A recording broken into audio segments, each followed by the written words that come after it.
Okay, we ready? Today's meeting of the Brownfields Advisory Board is called to order today, October 15th, 2025. Welcome us. Agendas of today's meeting are on the wall at the entrance to the chambers. Please, everyone, make sure you've turned off your cell phones. To ensure a complete record of the board's actions, we ask that each individual wishing to speak clearly state your name and spell your last name for the clerk. And the first item I'd like to do is roll call. And I will ask the board members to introduce themselves and identify board positions you each represent, whether that be a resident, business owner, or representative, or an agency governmental representative. Ms. Branch. I see do we have a quorum? We do. Okay, just check. Ms. Carter, Ms. George, Katrina George, resident of Clearwater. I hold vice chair. either or. Ms. Marshall, Mahaley Marshall. I'm just a resident in Clearwater. just. Yeah, well, you know. Mr. Henson, Thomas Henson, Jr., Hinson. Of course, right there, not the professor. I'm a business owner and a resident of the city of Clearwater. I own a small business up on MLK. Mr. Kirkpatrick is not here. Mr. Sheeler, Jarvis Sheeler. I work for the city of Clearwater in the Public Works Environmental Department. I'm also a resident of the city of Clearwater, too. I'm the board chair, Mark Parry, and I am both a governmental representative working for the city's Parks and Recreation Department, and I'm also a resident of Clearwater.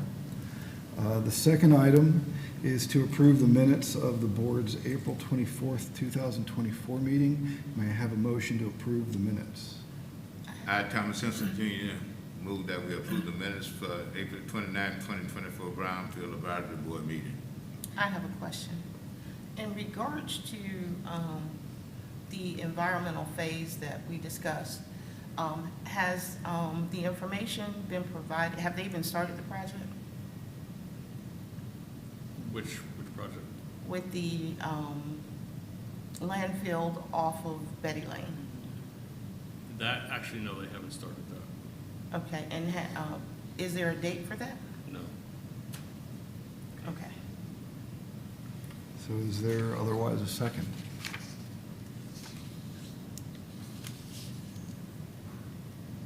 A second. Thank goodness. All in favor, say aye. Aye. Opposed? Hearing none, minutes are approved. The third item would be citizens to be heard regarding items not on the agenda. And I'm not seeing anyone else here, so seeing no one, we will move on to the next item, new business items. So item 4.1, report of funds grants awarded.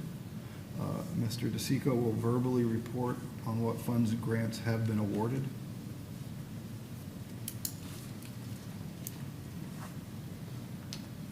So we recently expended our MAC grant, our 2021 MAC grant, in the amount of $300,000.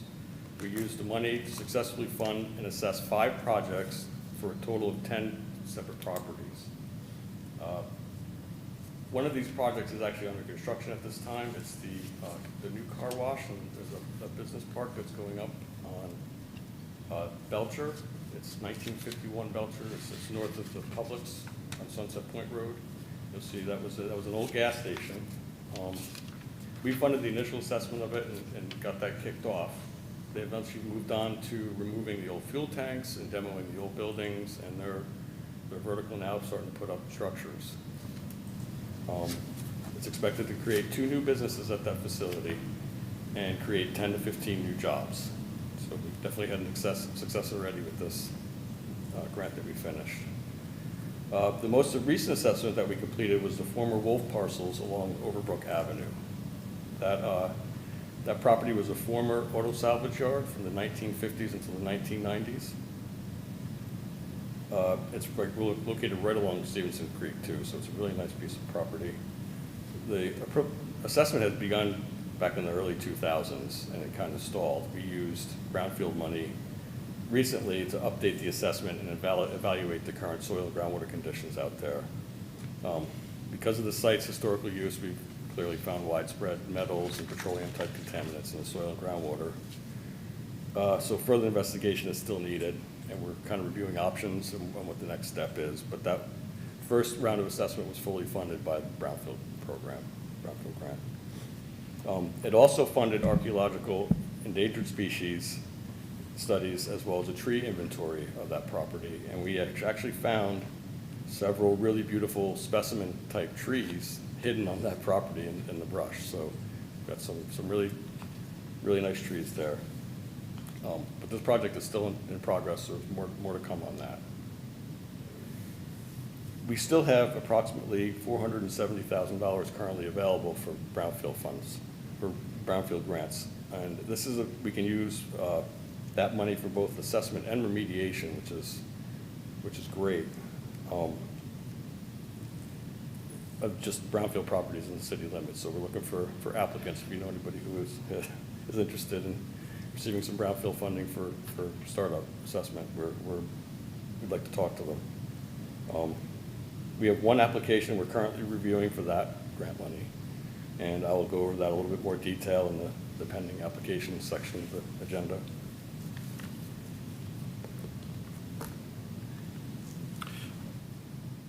Thank you. And are there any comments or questions from the board? I have a few questions in regards to that location, due to the fact that I am a resident of that area. Have they done any, do they know what impact that digging into these contaminants are going to do to the actual environment around that area? Well, they do have to bore into them and to install wells and to collect samples. But that's to get an idea, to characterize the site and get an idea of what the extent of the contaminants are and what the type of contaminants that you have at the site. After that, they can go in and address those concerns in a remedial action. So right now, we're still trying to figure out the full extent of everything, because you have to do horizontal extents as well as vertical extents of both the soil and the groundwater. So is there any impact when you're going into contaminants, what do they call it, the plume, as to what actually comes off of when you're digging into contaminated areas? What is the impact around the community and the groundwater that's there coming out of that area? They take precautions to containerize everything that they pull out of the ground that's not used for testing. They also take precautions to make sure there aren't any fumes or any release of sediments or anything into the environment. Mr. DeSico, when they do their soil samples, because I used to be in the private sector and I used to do sampling, I believe that it's not like they're going in with a machine and digging out a pit. I think it's really a bore, like about yay big or so.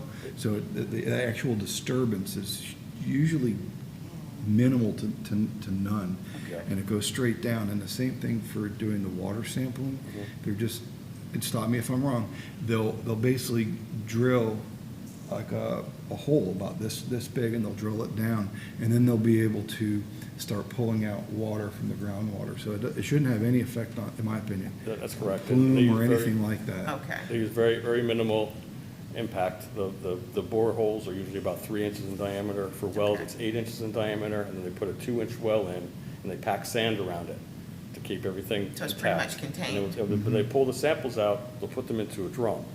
Okay. So whatever, because they have to sample, they have to develop the well. So as they're pumping out well quantities, they're putting that pump material into a drum. And same thing with the dirt. All the dirt that comes up when they drill those wells, you'll have cuttings from the drilling equipment. That goes into a drum too, which is characterized and then disposed of properly later.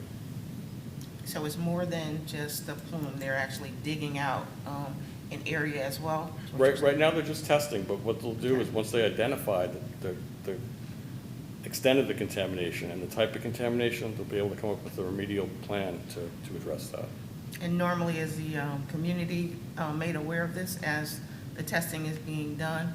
Or is this more of, It's all public record. If you have a property that's adjacent to it, you will probably be notified by DEP. But the next stage for us is to start the process with DEP. So they do have notification and different ways for you to research this information. And you can always call me too. I'll be more than happy to help. And in my experience with this, the disturbance on property and certainly off property is very minimal. It's, a few days of drilling and they'll have a small, like a machine on there that'll drill down.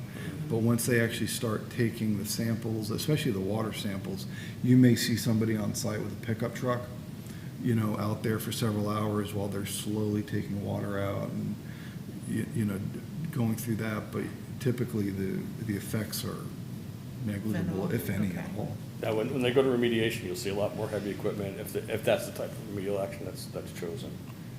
Then you may see them digging and excavating, but there, of course, there will be silt fencing and all the precautions to keep that material at that site and not getting off that site. So they do, and all this is done under the watchful eye of the DEP and the State Health Department of Pinellas County monitors all of this, as well as the Pinellas County Air Quality, and me too. So there's a lot of people keeping an eye on this to make sure that nothing bad happens while we're trying to improve the site. okay, thank you. I have a couple of questions about this property as well. I was just wondering about, you mentioned an archaeology study. Do you know what that came up with? That didn't really find too much. They usually don't unless they really find something. Right. So yeah, there wasn't too much, and a lot of that site, even if there was, it had been developed. I got some pictures. Do we have an overhead? Is this the site that's to the north of the fire station? Yes, it's the fire station is on the same kind of parcel, the fire station 51. Just a little bit west, probably. Oh, it's the vacant bit adjacent Yes, to. yes, sir. So Gotcha. this is the fire station here. This is our site. And this is also our site. You can see how overgrown it is. And this is where they have some of those specimen level trees in there. But this is what the site actually looked like in the 1980s. This is where the fire station is now. These are all junk cars. And there was a car crusher back here, and they not only, this was their property line, they have contamination that's going all the way out into here. Because they, just by the nature of that business. What could go wrong? Yeah. We noticed kind of hot spots here and over here. So that's where we're kind of targeting our efforts. Yeah, and then the results from the sampling will let us know what exact contaminants are there, and then the extent of those contaminants. Absolutely. And then that will drive what has to physically happen on the site, and it could be anything from removing the top 3 feet of soil or to doing of the whole site to taking bits of it out. It could be anything, and we won't know, right? Yeah, and Until we'll look at everything once we have all the data in. And then we'll look at what we want to do with the site, Right. what we can do with the site, and then what we can do to prepare it and make it safe and ready for reuse.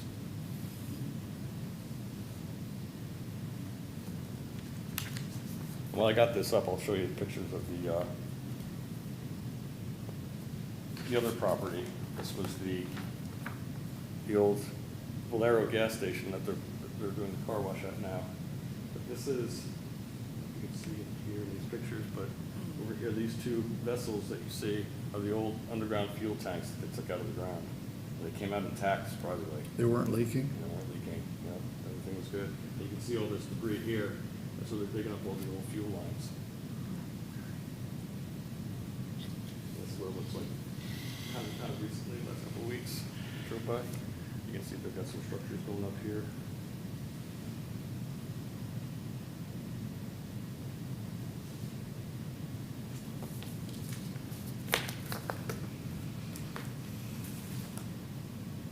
Any other questions?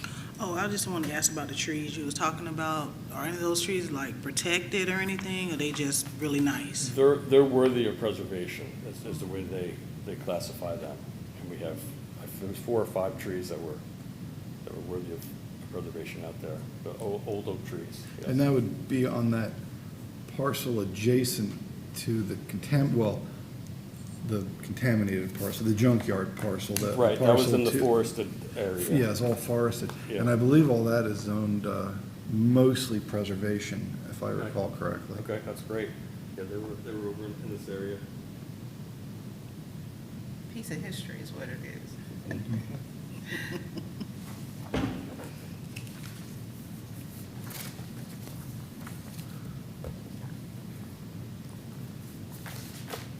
Any other questions? That's fine. And since there's no one from the public, our next item is a report of received or pending applications for environmental grants. And Mr. DeSico, I think you're up again.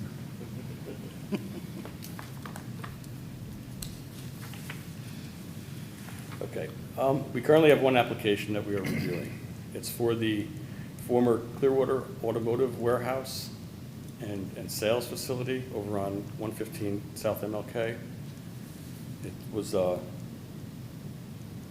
basically a place where they stored, they had a salvage yard that was a little farther down on MLK. It's a large empty lot now, but that used to be an old salvage yard. And this facility was their warehouse, and basically they had a retail facility inside where you could go and you buy the parts. They'd store them in the back, and then people would come and buy them. Is that the white The warehouse? White building, Yeah, white okay. building, yep. It's currently owned by the CRA, and the Brownfield assessment is being considered to support future sale for this property and maybe future development of it. The grant amount requested is $42,000 roughly, and includes asbestos survey, environmental site assessment, phase 1, phase 2, if necessary, as well as an evaluation of cleanup alternatives if contamination is found. This property fits the classic brownfield site definition: long-term, vacant, underused property, blighted building that appears, like it probably has contamination or has a potential for contamination, based on the historical uses in the area and of the site. So this is a perfect brownfield project for us to take on. And if the site's approved, we'll move forward to EPA for eligibility consideration. It's on the south of MLK, right? South side. It's not, well, it's, You go MLK, it's going MLK goes north and south. north and south, so you go So it's- south of Cleveland. That's correct. Yeah, south of Cleveland, and then it's There's on an the left-hand side. There's an Amoco across the street. Right, Yep. okay, yeah. Now, I know that now, do they plan on developing that property with housing or what? You don't know that? We don't know that yet. Okay. I know that the city is looking at it for certain possible uses too, but we don't know right now. It's in the CRA's list of available properties. Okay. So it's one that definitely we can see that if a buyer comes in, they're gonna wanna do a phase 1, phase 2, asbestos survey, the whole bit anyway. So we think that maybe by using brownfield money to accomplish that first, we can then hand them the reports and say, here, we've already done all this for you. And if it comes back, especially if it comes back good, with good results, it's even better. It makes it like more appealing. I'm sorry, what is the CRA? It's the Community Redevelopment Agency. Agency. Okay. It could also be the Community Redevelopment Area, depending on what you're talking about. Yeah. Depends. And where can we find the information about the grants available? I can send them to you. I can forward them to you, yeah. Okay. And I will. Yep.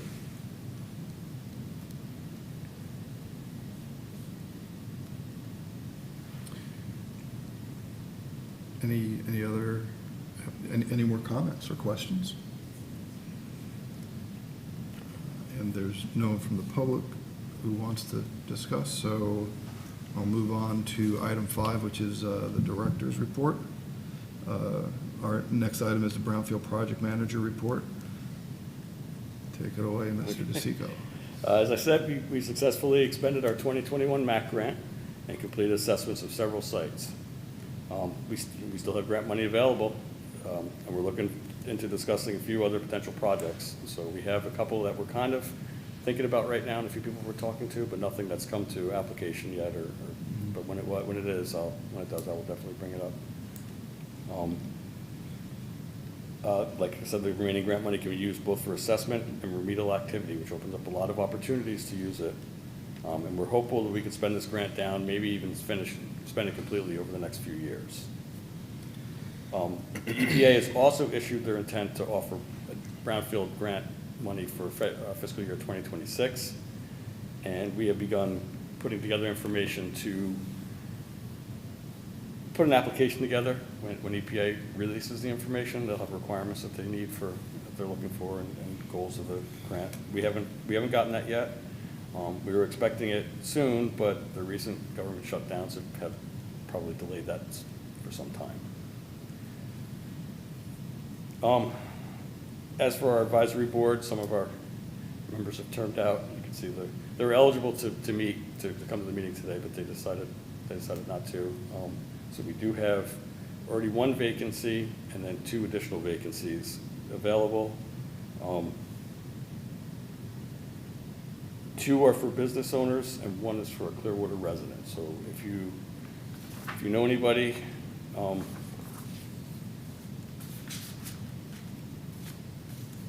you just have them contact me or the clerk. They should be located in the Brownfield designated area or adjacent. But if they're even interested, we can work, because we may be expanding that area, especially with the new grant that we're going to be applying for. We're going to look at a different opportunity area or target area for that, possibly the Hercules area. So maybe people living in that area might be able to be a part of the board. But have them contact me, and we'll see what we can do to bring them on, especially if they're very interested. Expanding into the Hercules area, I'm assuming that our Brownfields parameter would zig and zag and go around county, unincorporated county, or It usually has to be in the city of in the Clearwater. city, yeah, all right. That's what I thought. Mhm. Do you know, and I don't know the answer to this question, and I don't know if you do, so not to put you on the spot, but do you know if the city's publicly accessible GIS viewer has a layer for the Brownfields area? It does. Okay, It does, I yeah. thought it did, but I wasn't quite sure. It does. Okay. I have a question. Mhm. Now, has the Brownfield grants ever been extended to businesses that live within these areas? Oh, absolutely. Absolutely. Is it only for assessment or remedial? So, yeah, usually. Yeah. But I can look and see what other opportunities there might be available. Generally speaking, the grants that we receive are for assessment, and then sometimes for remediation, depending on the type of grant.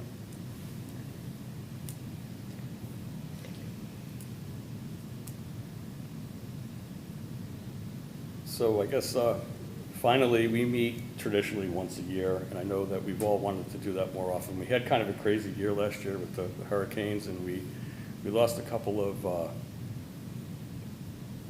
higher up Clearwater officials that were heavily involved in Brownfield. They moved on to other projects or other places, so we're kind of regrouping on that. But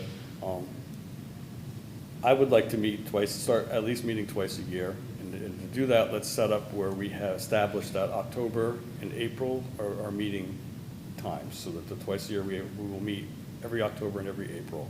And I'll set up the next meeting for April after this meeting and start working on the dates for that. That way you have advanced knowledge, and we're on a schedule of October and April.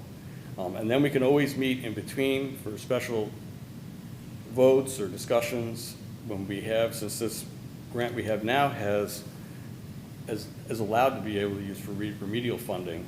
You have to approve that. The Brownfield Advisory Board has to approve that grant then at that point. It's, city staff can approve assessment grants, but the advisory board has to approve remediation.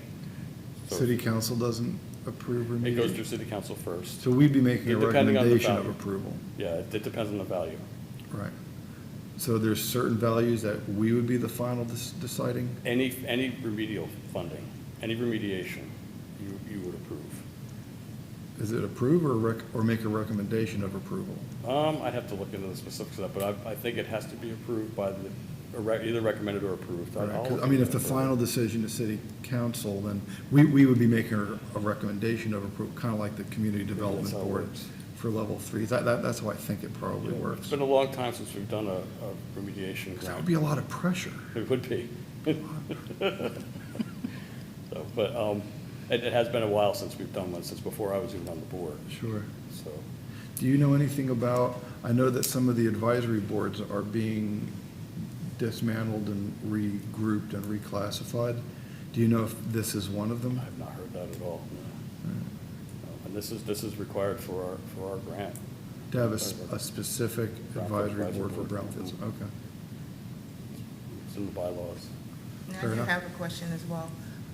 With, due to the fact that all of this is technical and requires really an understanding of what's going on, when we have these assessments and information, is there a way, I know that we are under the Sunshine Law, that we can get the information about the initial assessments before we come to a board meetings such as this? Yes, I actually posted the site assessment reports and the archaeological and. I did see and funding. that, Yeah, but I'm saying- all those reports were posted to the agenda. Right, on- but online. it was like, I think I got it yesterday or something like Okay, that. well, I could It's not, absolutely send it to you know, then. that- I could, yeah, absolutely, I can send it forward to you too. But are you thinking like terms like phase 1 assessment and a phase 2 assessment, like kind of the fundamentals? Right. I know what those mean, but only because my position in the private sector, I was exposed to it. Otherwise, I would have no idea. There are resources that I can also, I'll send everybody that there's a group out of New Jersey that provides technical assistance to brownfields, and they do a Brownfield 101 basics type seminar that you can go online and view and learn quite a bit about how the process works. And of course, they have all more advanced stuff as well, but they can provide some of the basics of what goes on during a phase 1. You know, what leads to a phase 2, what the, alternatives for cleanup are and how they're evaluated and why they're evaluated. They'll go over all that with you. It's not an entity called the Institute for Responsible Management, is it? No, it's NJ tab. I think. When I was in- NGIT tab, I think is what it Okay, is. Institute of Technology. Yeah, New Jersey Institute of Technology, technical assistance to brownfields. They must have taken that over. When I was in college, I interned with a company that was an informational clearinghouse for brownfields. Okay. And so that must have changed. But yeah, I think, most of the people who are affected by brownfields have no expertise in brownfields. They're just residents and, I said just, I didn't mean just. Yeah. Residents and business owners and, most of those folks would have no idea of what it's all about. So, As opposed to somebody who's the professional that's doing the testing, that's got 20 years' experience of doing site assessments. right, and it's Or- easy to fall into the jargon. And as a Absolutely. planner, I know that you have to mindfully not try to speak in acronyms all the time. Mhm.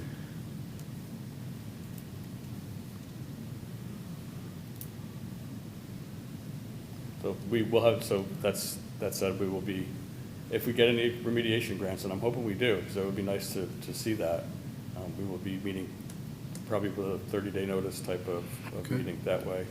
I think that gives us enough time to prepare and to get everybody seated. So it's good news if we have to meet early. It is, it's great news, but I definitely want to meet twice a year too, because I think it'd be good for us and healthy for us to be active. And my next question is with with all of the, but not just the testing, but with the environmental impacts of the different brownfield areas, has there been any environmental studies of the effects with the people in those areas?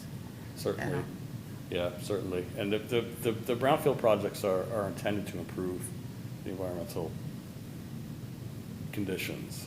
So, by completing one, you're actually improving.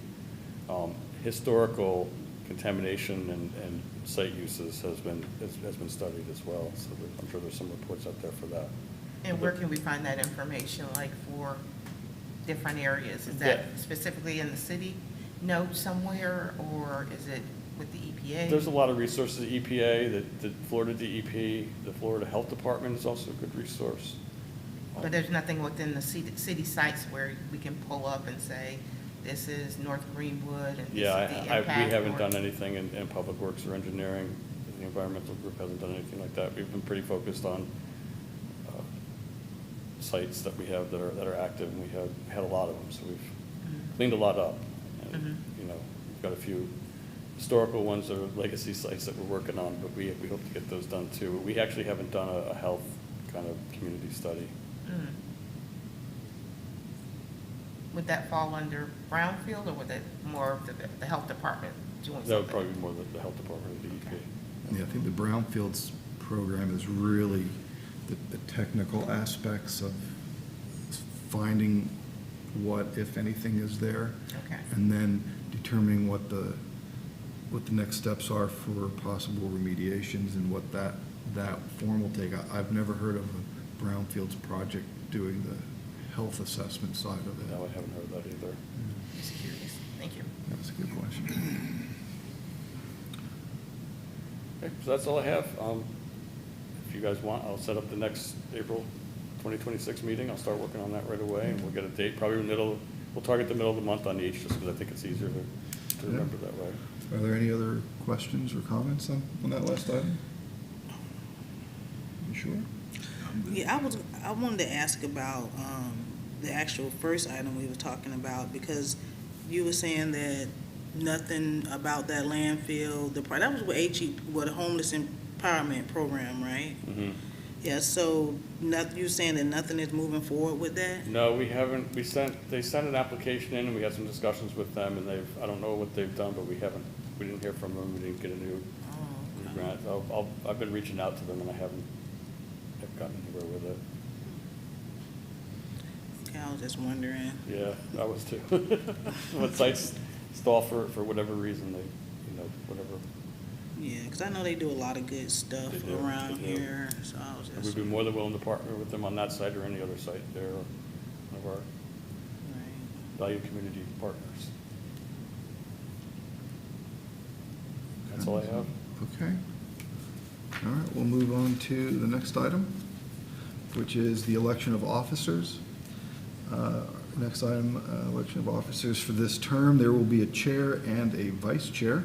The chair shall preside over meetings, and the vice chair shall act in the absence of the chair. Nominations of officers shall be made from the floor, and the election shall be held immediately. The candidate receiving a majority vote shall be declared elected. So I will be happy to take nominations for chair at this time.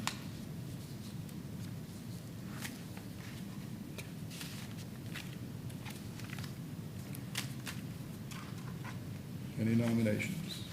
Nomination for chair, Tom, right? Mark? Mark. I don't know why I thought you were Tom. I thought you was after me. I nominate Mark to be chair. I second the motion.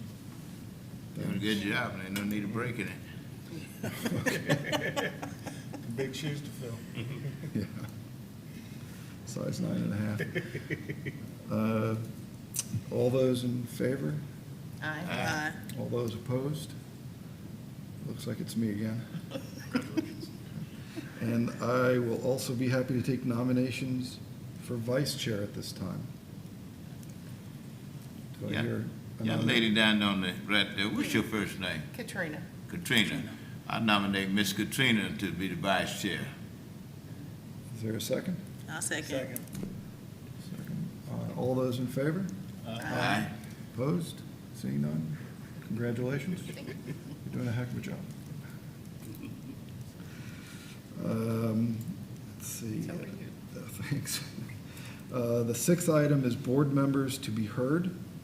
I do not have any comments, actually. Do any of the board members have any old or new business to discuss? And I'll just leave that out there as an open question. I got, you know what, I'm not sure. HEP. The waterfront property down in the back of the, where they was football, did they ever start the project? No, They never started, okay. that was the one we were just talking about, yeah. Okay, yeah, all right, man. My mind, I'm on a lot of medication, so I may bounce back and forth. That's, supposed to have 2 surgeries and trying to avoid both of them. But, yeah, that was my thing right there, 'cause I could go down there and check every once in a while, but I try to stay out of their business. Yes, sir. But that was my question.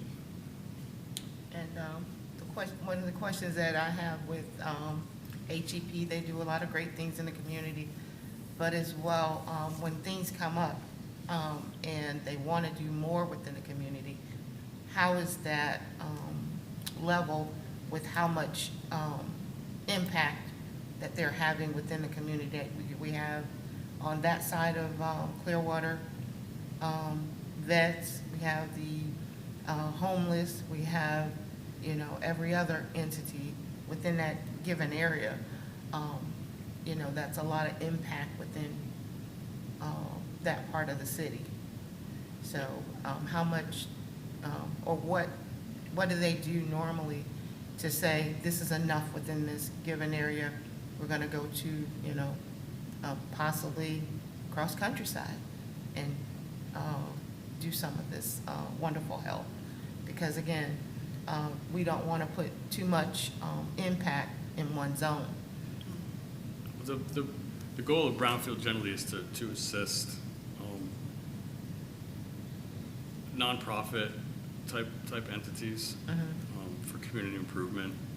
The reason why they select brownfield areas is because of historical uses in those areas. And you know, downtown Clearwater area was very industrial in about the 20s until about the 60s. It's surprising if you look at some of the old aerial photographs of right around here how industrial it was, as well as the Hercules area. And once you start going into countryside, you don't see that though, because mostly it's more of residential areas and newer commercial buildings that are built in with different standards and practices. So it kind of fits the goal of brownfield redevelopment to target those kind of downtown areas or industrial areas. They're most likely to, it's like that old line of, why do you rob banks? Because that's where the money is. Yeah. But again, it's, you know, you also want to look at the impact of the area. And I realize that a lot of what was moved from downtown Clearwater was also placed in the North Greenwood area. Again, it's looking at the impact of the area and the impact of the residents.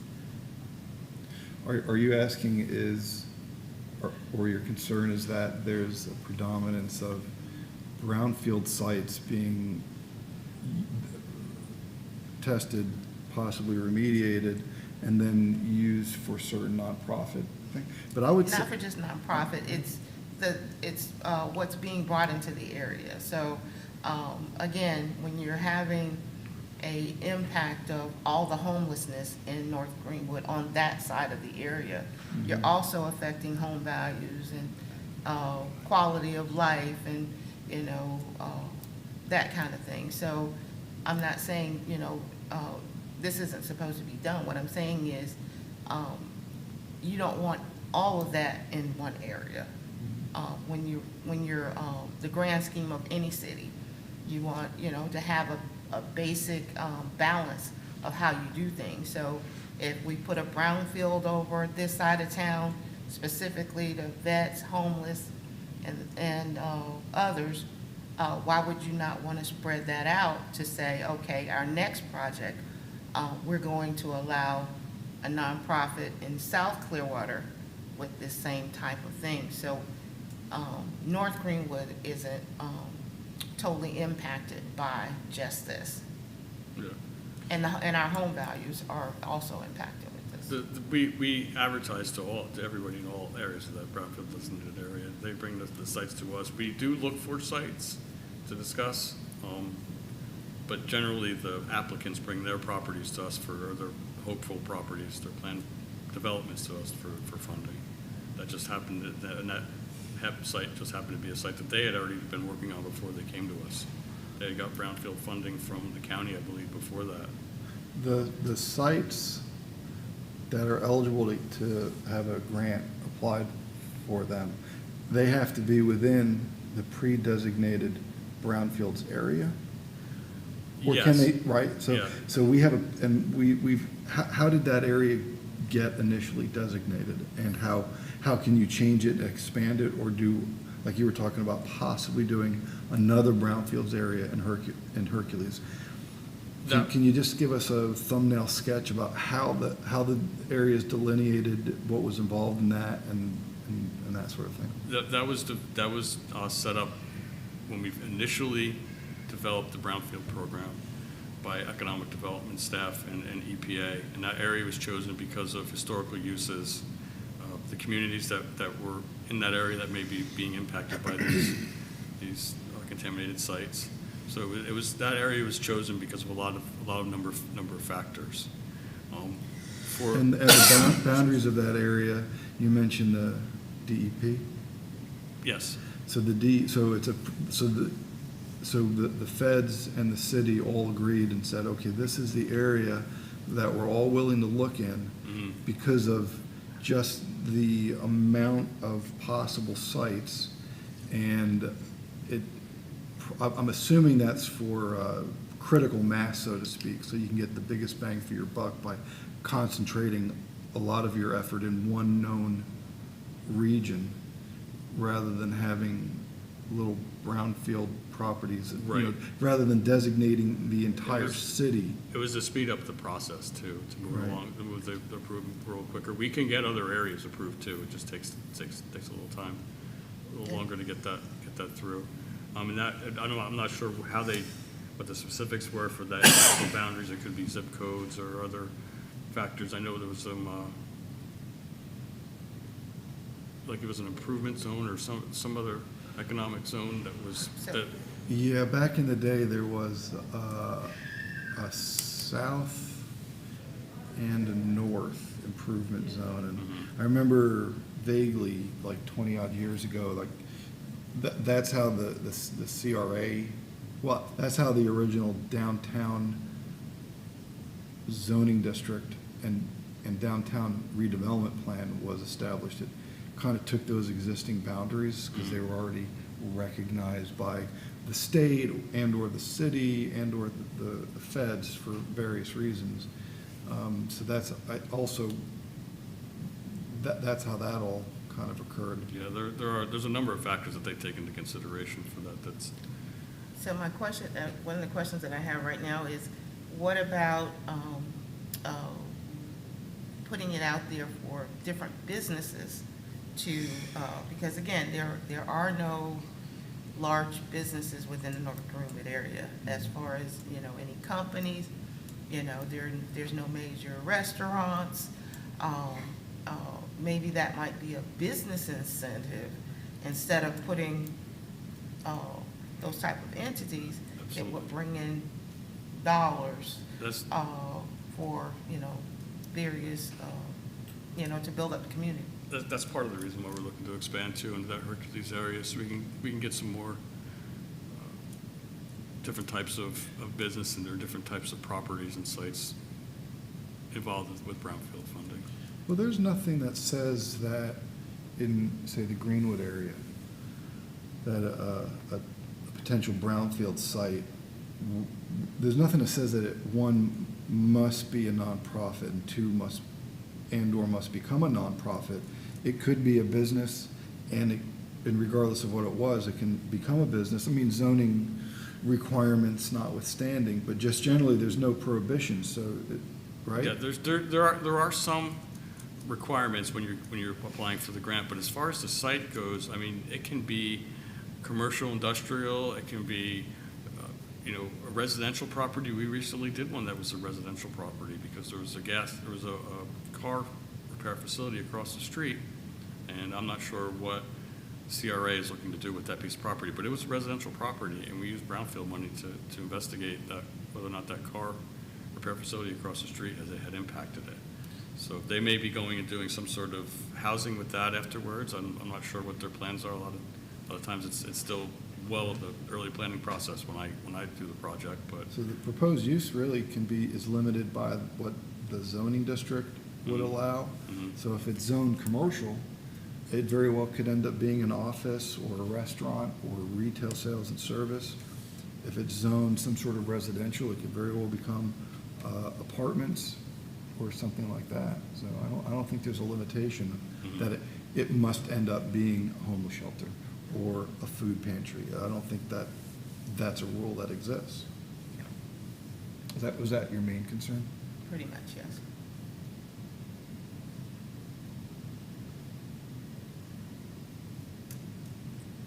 Are there any other questions, comments? I want to ask Ms. Vice Chair Katrina, when you had mentioned that things that was downtown Clearwater are now in Greenwood area, I was kind of wondering what you was talking about, because Down in the corridor near Cleveland Street, that area called, they had a lot of low-income homeless shelters, things of that nature. And Like off of Evergreen-ish? it's right where, There was something there. down, Food pantry. down by, what is that area called? I don't want to call the wrong thing, but right off of Cleveland Street. So like Cleveland on the west side or the north side of Cleveland? Closest to Nature's Food Patch, down in that area. About Nature Fuel Patch, that's going the way Cleveland Plaza was at. Right, but Going it's back, further going- down going right, whatever that is, I think down that's in by that Evergreen. area. oh, I know. So, Okay. they had a lot of the homeless RCSs and all of that down up in there that assisted. Well, all of that was moved to North Greenwood. So I was just, I'm a fourth generation Clearwateran. I've been here all my life. I was born in Morton Plant, so this area is home and love to me. So, not only do I live up in North Greenwood, we're still there. So I'm just trying to, one, my emphasis of being on the board is more of seeing what's going on and also trying to be a benefit, not just a person posting here. So when I'm talking about balancing, it's not what I'm hearing about, it's what I'm seeing, and it has made some detrimental impacts as to how we live, because you have a lot of other elements coming through there all the time. So, See, that's, I hear what you're saying, and actually, the Brownfield Board is the one that really can take care of the issue that you're talking about. That's a city council issue where you'd have to actually go down there and get a floor thing up and lay what you're seeing Concerns. out and let them hear your thoughts. Because I know what you're saying, I was born in Clearwater, and where HEP is at, I knew everybody that lived in that area at one time. And people don't believe it, but at one time, Kentucky Fried Chicken was over there, Whataburger was over there. And the mechanical shops and all that, you needed Brownfield over there because that's who's gonna help you clean up all that contaminated area, because there's automotive shops and everything over there. I remember that. And then the thing of it is that area got to be where the property value was low at the time. Now, HEP had been over there because Reverend Green was over there and everything, and HEP has a board of directors that, they are not just your local people. Like my primary doctor at the VA, when I tried to get him on one of my boards, he said, "Man, I'm already on the HEP board." And he was a retired Navy doctor. His wife worked in the school system as a nurse and everything. But what I'm saying, though, and I'm going to cut it short, is that what you're looking at is that right there, that area when it changed and he took all those homes down, and HEP went to building that grant man had come in for them to do what they needed to do. And yes, a lot of things change the way you're in. You have to either have business or resident, but your city councilman gonna be the ones that have to make that decision, though, for you. That's who's gonna need to hear your voice of concern. Right, but I also understand that they're looking for him, with Joe, to also expand, they were looking to expand. So my question more so was for him to find out what is the criteria when they're talking about doing other things that are you looking at the impact of what it makes to the community before, oh, just because I have $1 and can afford to purchase on this area, are you looking more so, and we're gonna put up another homeless shelter versus, okay, yes, you can afford to, we can do the remediations and the assessments and make it plausible for, to say, yes, you can, it's usable, but also, what is the impact of this next thing coming in? That's, yeah. We do, from wanting to see properties that improve the community, improve the neighborhood. Okay. That's definitely it, but we don't decide what people do with their properties, and we don't, Okay. if it's contaminated and they're a nonprofit and they're looking to improve the community, then yeah, we'll absolutely be willing to give them a grant to help clean that up and make it a safe piece of property to do that on. That's kind of the goal of the Brownfield. There's probably other Because boards and organizations. We've seen what, giving too much of one entity in any area can do to a community. So, But what I'm hearing from you, Joe, is that your sphere of influence doesn't readily extend towards permitted or potential uses. It's really just figuring out how to get money from the Fed so that we can. get it done. Yeah, look there's to other get it organizations cleaned that up. do the permitting and what they want to see in the neighborhoods and kind of control that with the, Yeah, you don't really have any ability to impact. they come to us after they've kind of approved all that and gotten that okay. Right. And not to make a long story short, but just like the area that we talked about with HEP, as for the contaminated site down there, it was a lot of automotive shops was down there in that area. Going right back down at the waterfront, that's what was down there. And there's a lot of contaminated stuff got left there. And the bottom line of it is that before you can do anything with it, whoever owns the property, you can do anything, the site gotta be cleaned up first. Yeah, you Most can see, definitely. it's the tractor still. You can see on the aerial photograph that, I believe this is that site too, it's also shown, I think it's this site here. That also shows, you can see it's pretty, That was a different, that was a different junkyard. yeah, different junkyard. Auto yeah. salvage yard. It's empty now, just a few. So that, of course, the intent of the Brownfield program first is to clean these sites up and make them reusable.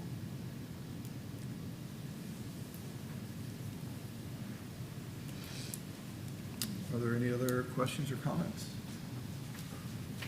All right, well, thank you. Our next board meeting will be scheduled to occur approximately 6 months from today in April, subject to receipt of applications or other pertinent business, but I believe we will have pertinent business one way or the other. And we will meet here in council chambers in the main library. Is that still true? I believe so. Okay. All right, maybe next year's October will be in the new city hall. Maybe. Maybe. All right, with all that said, the board is adjourned. Thank you.